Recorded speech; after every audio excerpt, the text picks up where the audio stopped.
네, 안녕하세요. 오토플레이입니다. 저는 지금 쉐보레 타호를 시승하고 있습니다. 풀체인지를 거쳐서 국내에 처음 소개된 모델인데요. 저는 예전부터 이 차에 대한 로망이 좀 있었어요. 왜냐면 일단 국내에서 만나볼 수 없는 초대형 SUV인데다가 대배기량 자연흡기 엔진을 갖고 있고, 정말 이 차 한 대라면 언제 어디서나 또 어디로든 떠날 수 있을 것 같은 그런 꿈을 갖고 있었기 때문인데요. 드디어 한국 땅에서 이 차를 만나볼 수 있게 되었습니다. 지금부터 과연 이 쉐보레 타호가 어떤 가치를 갖고 있는지, 또 국내 시장에서 타기에는 어떤 매력이 있을지 저와 함께 만나보시겠습니다. 영상 보시기 전에 구독과 좋아요로 응원도 많이 부탁드릴게요. 네, 타호 일단은 정말 커다란 차예요. 사실 이 타호라는 이름 자체도 미국 캘리포니아주 끝자락에 있는 굉장히 커다란 호수의 이름이기도 하거든요. 정말 이루 말할 수 없이 깊고 넓고 커다란 호수를 뜻하는 이름을 갖고 있는데, 그만큼이나 차 자체도 굉장합니다. 일단은 전장이 5.3m가 넘어가고요. 그리고 전폭이 2m가 넘어갑니다. 여기에 전고 높이가 190cm가 넘어요. 웬만한 사람의 키를 훌쩍 뛰어넘는 그런 거대한 사이즈를 갖고 있는 네모 반듯한 초대형 SUV인데요. 그렇기 때문에 굉장히 많은 사람이 또 탈 수 있기도 해요.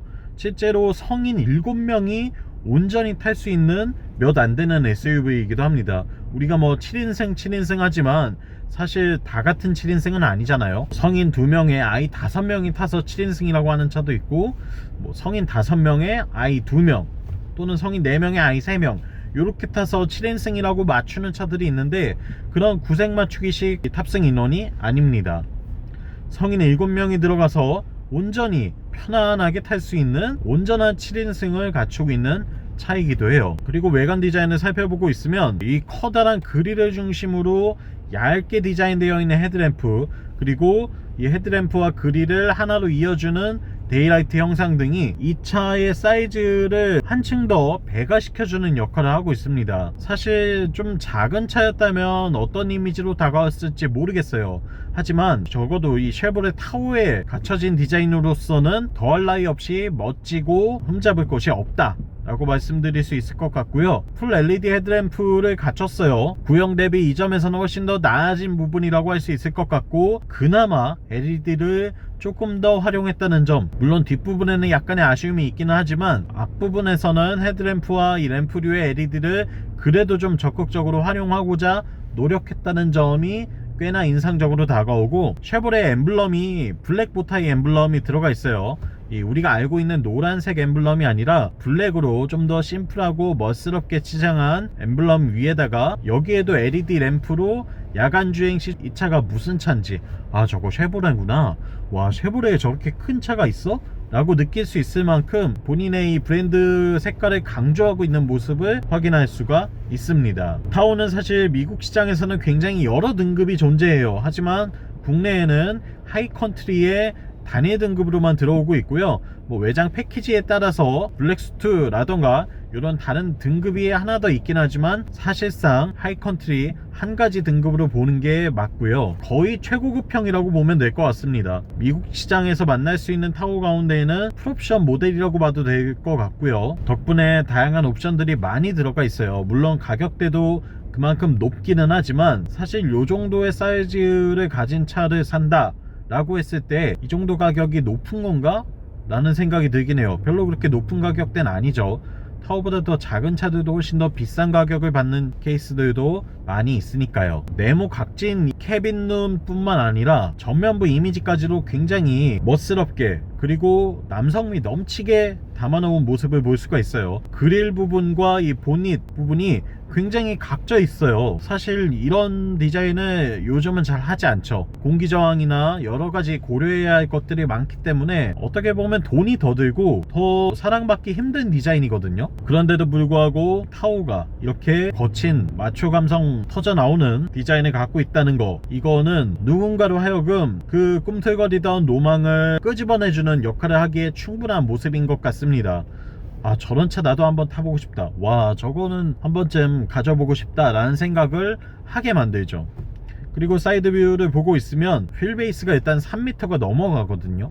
굉장히 긴 휠베이스에 긴 차체를 갖고 있는데 이게 부피까지 전부 다 커지다 보니까 옆모습을 보고 있을 때에도 와 저건 뭐야? 라는 생각이 자연스럽게 들게 됩니다. 뭐 A필러, B필러, C필러, D필러의 디자인을 굳이 말할 필요가 없어요. 그냥 모두 다 꼿꼿하게 서 있는 모습을 보여주고 있거든요. 특히나 이 차는 C필러 라인을 굉장히 강조하고 있어요. 마치 척추와 같은 역할을 하는 것 같아요. 이 자동차에는 C필러의 디자인이 이 차의 힘을 상징하는 어떤 강력한 그런 자세와 또 포스를 견인하는 역할을 하고 있지 않나라는 생각이 들고요. 지금 22인치 휠이 들어가 있는데 전혀 크게 느껴지지 않습니다. 굉장히 커다란 사이즈거든요. 근데 이 차에 들어가니까 그냥 우리가 알고 있는 저거 한 19인치 정도 되지 않을까? 라는 생각이 들 정도로 커다랗다는 느낌은 들지 않아요. 차량의 세팅을 고려했을 때에는 가장 적합한 수치인 것 같긴 하고요. 그리고 후면부 디자인, 사실 차가 이 정도로 어떻게 보면 무식하게 크다 보면 와 저거는 SUV인지 아니면 우리가 흔히 이야기하는 MPV, 봉고차인지 가늠이 안 된다라고 하는 경우가 많거든요. 근데도 이 SUV의 느낌을 잘 살릴 수 있도록 꽤나 공을 들인 디자인을 확인할 수가 있습니다. 일단은 제일 먼저 눈에 띄는 건 쿼드 타입의 머플러예요. 머플러 팁이 4개나 달려있어요. V8 8기통 6200cc급 엔진이라는 걸 한껏 강조한 모습이죠. 여기서 한층 더 스포티한 이미지를 풍길 뿐만 아니라 범퍼와 디퓨저 그리고 여러가지 장식들이 어우러지면서 저거는 봉고차는 아닌 것 같아. 그건 뭔가 SUV인가 본데? 근데 저렇게 크다고? 라는 생각이 자연스럽게 들게 만들도록 모습을 갖춰내고 있습니다. 또한 와이퍼 디자인을 이 루프 스포일러 위쪽으로 숨겨놨어요. 그래서 평상시에는 와이퍼가 보이지 않기 때문에 굉장히 심플하게 세련된 느낌으로 디자인을 할 수 있다라는 걸 보여주고 있죠. 그리고 이 차에 타고 내릴 때 정말 필수품 전동식 사이드 스텝도 물론 장착되어 있습니다. 이게 없다면 아마 타고 내리기 정말 쉽지 않을 겁니다. 이게 있기 때문에 이 차에 탑승이 가능하다고 봐도 될 정도인데 굉장히 튼튼하게 그리고 실용적으로 잘 설치가 되어 있는 모습을 확인할 수가 있고요. 이 정도 크기가 되면 이게 뭐 디자인이 의미가 있나라는 생각이 드는데 그럼에도 불구하고 나름 고유의 그 아이덴티티를 살리기 위해서 또 이 차만의 멋스러움을 잘 표현하기 위해서 노력했다는 걸 곳곳에서 느낄 수가 있어요. 여러가지 디자인적인 요소들 하나하나가 어우러지면서 와 저게 그냥 나온 모습은 아니구나 라는 생각을 갖게 합니다.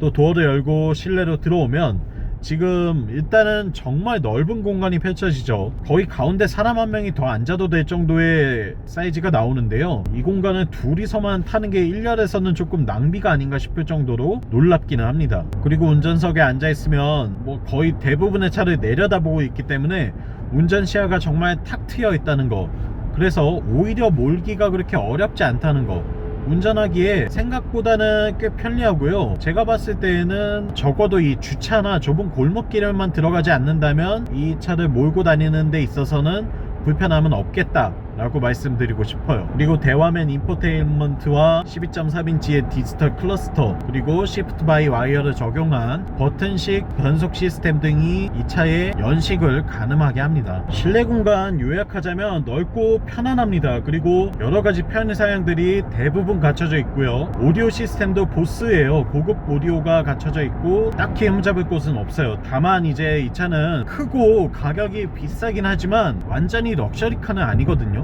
그러다 보니까 이 버튼류나 이런 소재 부분에서 프리미엄 브랜드와는 약간의 차이가 나는 부분들을 확인할 수가 있습니다. 하지만 이건 타오의 문제나 단점이라기보다는 같은 플랫폼을 공유하고 있는 럭셔리 브랜드가 있거든요. 캐딜락 에스컬레이드가 이 차와 동일한 셰시를 갖고 있어요. 그러니까 좀 더 고급스러움을 원하는 분이라면 더 비싼 가격을 지불하고 캐딜락 에스컬레이드를 선택하는 게 맞지 않을까라는 생각이 들어서 단점이라고 언급할 만한 부분은 아닐 것 같습니다.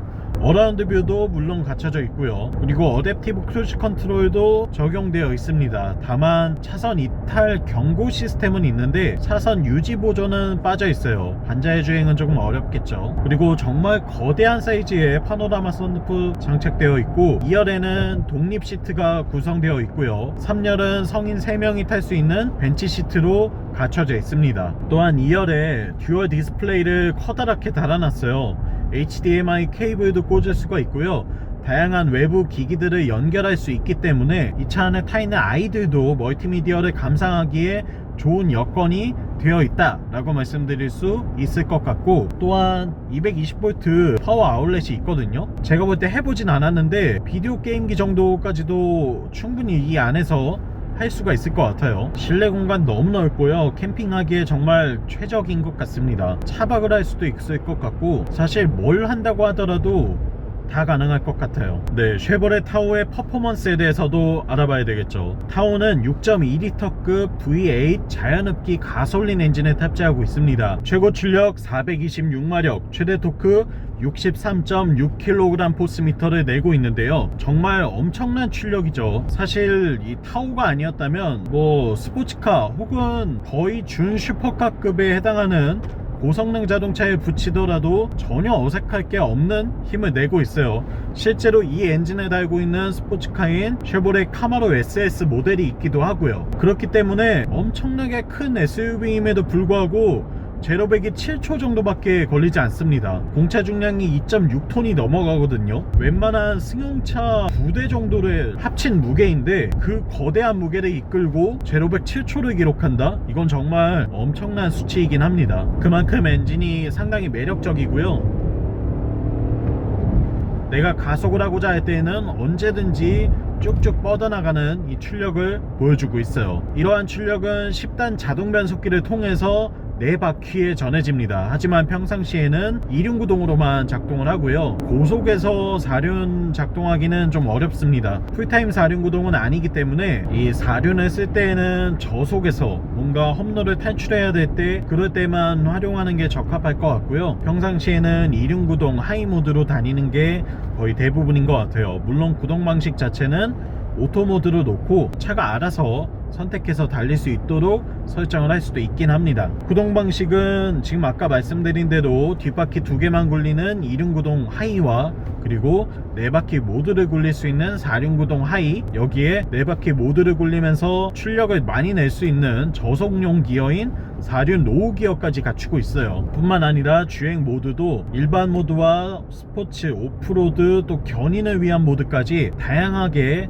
설정할 수 있는 걸 확인할 수가 있고요. 그리고 이 차에는 에어 서스펜션이 달려 있습니다. 에어 서스펜션을 통해서 차고 조절도 원하는 대로 할 수가 있어요. 지금은 표준 지상고를 놓고 다니고 있는데 원한다면 80km 이하의 속도에서는 지상고를 높일 수도 있습니다. 에어 서스펜션이 지금 달리면서 차고를 약간 높이는 게 느껴지는데요, 물론 고속주행을 할 때에는 차고를 높이는 게 좀 불리하긴 하지만 필요에 따라서 오프로드를 가야 한다거나 조금 거친 비포장路面을 달려야 할 때에는 이렇게 차고를 높여놓고 80km 이하로만 달린다면 편안하게 주행을 할 수가 있겠죠. 또한 오프로드 모드로 바꿔놓고 있으면 차고를 한층 더 높일 수가 있습니다. 그때에는 정말 적극적인 어떤 길이라도 달릴 수 있겠다라는 생각이 들 정도로 이 거대한 차가 오프로드 머신으로 변신하는 모습을 확인할 수가 있어요. 네, 다시 차고를 좀 내릴게요. 지금 약간 고속으로 달리기에는 비적합하니까 표준 지상고로 바꿔놓고 주행을 하겠습니다. 엔진 출력 너무나 세고요, 10단 자동 변속기와 물리다 보니까 다단화를 통해서 내가 원하는 어떤 기어든 다 들어가서 적절한 출력을 내주는 걸 확인할 수가 있어요. 다만 변속기 자체가 그렇게 매끄러운 편은 아니에요. 그러다 보니까 약간의 변속 충격이 느껴질 때가 분명히 존재하고요, 뭐 아주 부드럽다, 매끄럽다, 뭐 비단결 같다 이런 느낌과는 거리가 좀 있어요. 거친 느낌이 좀 살아있는 그런 날것의 SUV라고 할 수 있겠고요. 서스펜션의 움직임 같은 경우에는 바디온 프레임 방식을 쓰고 있거든요. 프레임 바디인데다가 여기에다가 에어 서스펜션을 넣어놨습니다. 그리고 마그네틱 라이드를 통해서 댐핑을 전자식으로 또 조절할 수가 있어요. 그러다 보니까 이 차의 한계를 극복하기 위해서 정말 할 수 있는 모든 노력을 기울였다라고 말씀드릴 수 있겠어요. 승차감이 좋을 수가 없는 커다란 그리고 프레임 바디의 SUV인데 여기다가 어떻게든 이 승차감을 확보하기 위해서 에어스프링을 넣었고요, 그리고 마그네틱 댐퍼를 넣어놨습니다. 이를 통해서 고속주행 시나 또 여러가지 조건 속에서 차를 타고 있을 때에 굉장히 많이 승차감이 개선됐다라는 걸 느낄 수가 있어요. 물론 이게 제가 에어 서스펜션이 들어가 있고 마그네틱 라이드가 있다고 해서 뭐 S클래스처럼 비단결 같은 승차감을 제공한다거나 혹은 페라리처럼 정말 노면 위에 착 달라붙어서 샥샥 지나갈 수 있다, 이런 것과는 물론 거리는 있어요. 하지만 보통의 요 정도 사이즈가 되는 프레임 바디의 차라면 승차감을 논하긴 좀 어려운 경우가 많은데, 적어도 이 타워만큼은 일상주행용으로 타고 또 가족과 함께 타고 고속 장거리를 여행하기에도 크게 불편함은 없을 거다라고 자신있게 말씀드릴 수 있을 것 같고요. 주행 안정감도 뛰어난 편이에요. 직진 안정성 같은 경우에는 굉장히 좋아요. 물론 이 차를 타고 잡아 돌린다 이랬을 때에는 좀 문제가 생길 수 있겠지만, 그런 경우가 아니라고 한다면 적어도 걱정하실 필요는 없겠다 라고 말씀드리고 싶어요. 네, 타호 살까 말까 고민하고 이 영상을 보시는 분이 고민하실 만한, 고려하실 만한 점 제가 모두 말씀드리겠습니다. 일단 차가 크긴 너무 커요. 주차 공간이 온전히 확보되지 않으면 이 차를 소유하는 것 자체가 이미 문제가 될 수 있습니다. 그러니까 내가 충분한 주차 공간을 확보한 곳에 살고 있는가, 그리고 나의 이동 동선이 내가 뭐 좁은 골목길에 들어가야 한다거나 또는 주차 타워, 좁은 주차장을 들어가야 하는 상황 속에 살고 있는가, 요걸 고민해 보셔야 될 것 같고요. 대배기량 자연흡기 엔진의 매력은 이루 말할 수가 없이 너무나 큽니다. 내연기관이 끝나가는 이 상황에서 이 차를 소유할 수 있다는 것만으로도 이 엔진에 대해서는 전혀 걱정하실 필요가 없을 것 같고요. 미션은 약간의 아쉬움은 있지만 몰고 다니는 데 있어서 뭐 크게 불편하다거나 아주 큰 단점으로 지적할 만한 수준은 아니에요. 그리고 서스펜션 같은 경우에는 최대한 노력을 많이 했다는 게 느껴집니다. 그래서 때로는 뭐 부드럽게 방지턱을 넘을 수도 있고요. 고속주행을 하고 있을 때에도 안정적인 주행감을 가져갈 수 있어요. 그런 점에서는 서스펜션은 흠잡을 곳이 없다 라고 말씀드리고 싶고요. 실내 공간 너무나 넓죠. 이거는 너무나 당연한 얘기인 것 같아요. 자, 그럼 단점은 뭐가 있을까요? 일단은 LED 테일램프가 방향 지시등은 벌브 타입으로 들어온다는 거, 이거 좀 아쉽고요. 그리고 지금 실내 앰비언트 라이트가 전혀 없어요. 야간 주행 시에는 두 개의 디스플레이 외에는 뭔가 반짝이는 부분을 찾을 수가 없다는 거, 요거 감수해야 될 아쉬운 점인 것 같습니다. 내가 9천만 원이 넘는 비싼 차를 타고는 있지만 이게 프리미엄 차, 막 엄청난 럭셔리를 지향하는 고급 SUV는 아니라는 걸 여러분이 깨닫고 그거에 수긍할 수 있다라고 한다면 더할 나위 없이 좋은 차가 될 것 같고요. 아, 내가 9천만 원이나 썼는데 앰비언트 라이트도 없어? 뒤에 깜빡이가 전구가 들어온다고? 이렇게 생각하시는 분이라면 가격대를 유지하되 조금 더 차 급을 낮춰서 좀 더 작은 SUV를 보시는 게 좋을 것 같아요. 지금까지 쉐보레 타호를 만나봤고요. 저는 오토플레이였습니다. 영상 유익하셨다면 구독과 좋아요로 응원도 많이 부탁드리고요. 전 다음 시간에 또 재밌는 차의 시승기로 돌아오겠습니다. 다음번에 또 만나요. 안녕.